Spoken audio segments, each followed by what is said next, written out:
যখন গ্রামে প্রবেশ করে তুলেছে, এত রাত্রে কে আমায় ডাকে অমন করে? নৌকা বেয়ে গঙ্গার তীরে এসে দেখছে, গঙ্গার তীর আলো করে দাঁড়িয়ে আছে কৌতুকী। দেখি তুমি এত রাত্রে আমায় ডাকে? হ্যাঁ হরিদাস, আমি তোমায় ডেকেছি। আমার হাতে সময় খুব অল্প, তুমি আমায় পার করে দাও হরিদাস।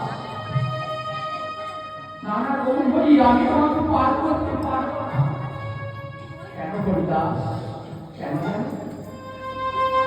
ঠিক এমনই এক রাত্রে, আজ থেকে কয়েক বছর আগে, তোমার দাদা বিশ্বরূপ রাত্রি বেলায় মাকে না জানিয়ে আমার কাছে এসেছিল। আমাকে বলেছিল যে হরিদাস তুই আমায় পার করে দে। আমি তোমার দাদার কথা মতো তোমার দাদাকে আমি পার করে দিয়েছিলাম, কিন্তু প্রাতঃকালে তোমার মা সতীমাতা এই নদিয়ায় যাকে দেখেছে তাকেই বলেছে, ও নদীর নাগরিক, তোমরা যদি আমার বিশ্বরূপকে একটিবার দেখে থাকো বলো না সে কোথায় চলে গেল। আমার মা বলা ভদ্রতায় হারিয়ে গেল,